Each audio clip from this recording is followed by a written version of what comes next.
भगवते वासुदेवाय. तर आपण श्रीमद भागवत महापुराण पाहत आहोत आणि त्यातील हा आपला 10वा स्कंद. 10व्या स्कंदातील अध्याय 76व्या अध्यायामध्ये आपण शाल्वाबरोबर यादवांचे युद्ध पाहणार आहोत. श्रीसुक म्हणतात, परीक्षिता, मनुष्यासारखी लीला करणाऱ्या भगवान श्रीकृष्णांचे आता आणखी एक अद्भुत चरित्र ऐक. त्यांनी शाल्वाला कसे मारले ते सांगतो. शाल्व हा शिशुपालाचा मित्र होता आणि रुक्मिणीच्या विवाहाच्या वेळी तो आलेला होता. त्यावेळी यादवांनी युद्धामध्ये जरासंध इत्यादींच्या बरोबर शाल्वालाही जिंकले होते. सर्व राक्षसांच्या समक्ष त्या दिवशी शाल्वाने प्रतिज्ञा केली होती की मी पृथ्वीवरील यादवांचे नाव पुसून टाकीन, पाहाच माझे सामर्थ्य. परीक्षिता, अशी प्रतिज्ञा करून मूर्ख शाल्वाने देवादिदेव पशुपतींची आराधना सुरू केली. त्या काळी तो दिवसभरात फक्त एक वेळ मुठभर धूळ खात असे.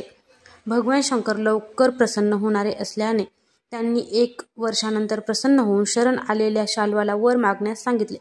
त्यावेळी शाल्वाने असा वर मागितला की मला आपण एक असे विमान द्या की जे देव, असुर, मनुष्य, गंधर्व, नाग आणि राक्षस यांना नष्ट करता येणार नाही. इच्छा असेल तिकडे जाईल आणि यदुवंशीयांसाठी अत्यंत भयानक असेल. भगवान शंकर म्हणाले, तथास्तु. त्यानंतर त्याच्या आज्ञेनुसार पराक्रमी मय दानवाने लोखंडाचे सौभ नावाचे विमान तयार केले आणि ते शाल्वाला दिले. ते विमान म्हणजे एक नगरच होते. ते इतके अंधकारमय होते की त्याला पाहणे किंवा पकडणे अतिशय अवघड होते. शाल्वाची इच्छा असेल तेथे ते जात असे. यादवांनी केलेला पराभव आठवून शाल्वाने ते विमान घेऊन द्वारकेवर चढाई केली. शाल्वाने आपल्या अवाढव्य सेनेद्वारा द्वारकेला 4ही बाजूंनी घेरले आणि नंतर तेथील फळाफुलांनी लहरलेली उपवने, उद्याने तो उद्ध्वस्त करू लागला. तसेच नगरातील गोपुरे, दारे, राजवाडे, गच्च्या, भिंती व नागरिकांची मनोरंजन स्थळे नष्ट करू लागला. त्या श्रेष्ठ विमानातून शस्त्रांचा वर्षाव होऊ लागला. शिलाखंड, झाडे, विजा, साप आणि गारा पडू लागल्या. अत्यंत तुफान वादळ सुरू झाले. धुळीने दिशेनाशा झाल्या. पूर्वी ज्याप्रमाणे त्रिपुरासुराने पृथ्वीला त्रस्त करून सोडले होते, त्याचप्रमाणे शाल्वाच्या विमानाने द्वारकापुरीला अतिशय त्रस्त केले. तेथील लोकांची सुख शांती नष्ट झाली. आपल्या प्रजेला अतिशय कष्ट होत आहेत असे की जेव्हा परमयशस्वी वीर प्रद्युम्नाने पाहिले तेव्हा तो रथावर आरूढ होऊन सर्वांना धीर देत म्हणाला, भिवू नका. त्यांच्या पाठोपाठ सात्यकी, चारुदेष्ण, साम भावांसह अक्रूर, कृतवर्मा, भानुविंद, गद, सुक, सारण इत्यादी अनेक वीर मोठमोठी धनुष्य हातात घेऊन निघाले. ते सर्वजण महारथी होते. सर्वांनी कवचे घातली होती आणि सर्वांचे रक्षण करण्यासाठी रथ, हत्ती, घोडे तसेच पायदळ सेनाबरोबरीने चालत होती. यानंतर पूर्वी जसे देवांबरोबर असुरांचे घनघोर युद्ध झाले होते त्याचप्रमाणे शाल्वाने सैनिक आणि यादव यांचे युद्ध होऊ लागले. ते बघून लोकांच्या अंगावर शहारे येत. ज्याप्रमाणे सूर्य आपल्या प्रखर किरणांनी रात्रीचा अंधार नाहीसा करतो, त्याचप्रमाणे प्रद्युम्नाने आपल्या दिव्य अस्त्रांनी क्षणातच सौभपती शाल्वाच्या सर्व माया नष्ट केल्या. प्रद्युम्नाच्या बाणांना सोन्याचे पंख व लोखंडी फाळ लावलेले होते. त्यांच्या गाठी दिसत नव्हत्या. अशा 25 बाणांनी त्याने शाल्वाच्या सेनापतीला घायाळ केले. तसेच शाल्वाला सुद्धा 100 बाण मारले.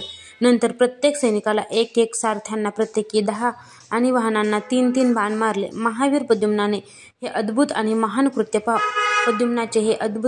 कृत्य पाहून त्याचे आणि शत्रुपक्षाचेही सैनिक त्याची प्रशंसा करू लागले.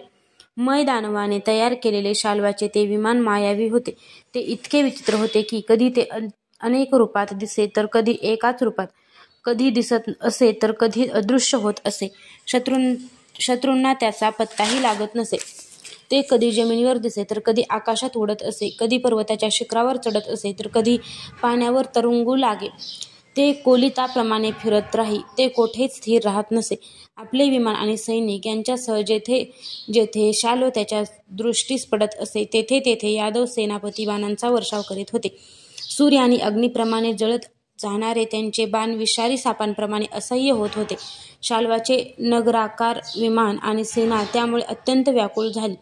शाल्वही मूर्छा येऊन पडला. शाल्वाच्या सेनापतींनी सुद्धा यादवांवर पुष्कळ शस्त्रांचा वर्षाव केला होता. त्यामुळे त्यांना अतिशय क्लेश होत होते.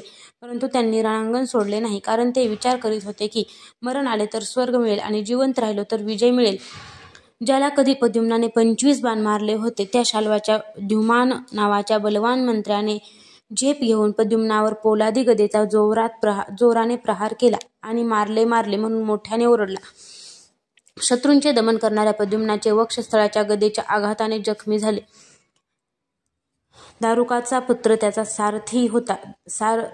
सारथी धर्मानुसार त्याला रणभूमीवरून बाजूला नेले. 2 घटकानंतर प्रद्युम्न शुद्धीवर आला तेव्हा तो सारथ्याला म्हणाला, हे सुता, तू मला रणभूमीवरून बाजूला आणलेस, हे अगदी वाईट केलेस.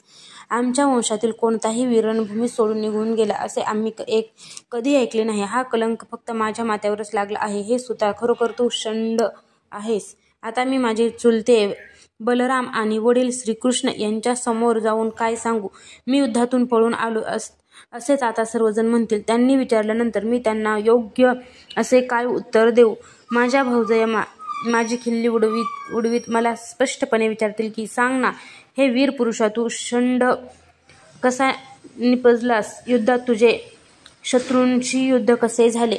सारथी म्हणाला, कुमार, मी जे काही केले ते सारथ्याचा धर्म जाणूनच केले. हे स्वामी, संकट आल्यावर सारथ्याने रथात बसलेल्याचे रक्षण करावे आणि रथीने सारथ्याचे हाच धर्म होय, हे जाणूनच मी आपल्याला रणभूमीवरून दूर नेले. शत्रूने आपल्यावर गदेचा प्रहार केल्यामुळे आपण बेशुद्ध झाला होतात. अध्याय 76 समाप्त.